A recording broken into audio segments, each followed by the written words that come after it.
உன்னிடத்தில் சொல்லாது வேறு எந்த உறவிடத்தில் முறையிடுவேன் தாயே.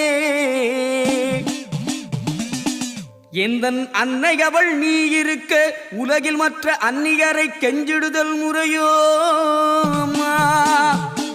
கண்ணீரை துடைத்துவிட ஓடிவாம்மா, காத்திருக்க வைத்திடுதல் சரியோ அம்மா? சின்னவனின் குரல் கேட்டு உன்முகம் திருப்பு, சிரித்தபடி என்னை தினம் வழி அனுப்பு அம்மா.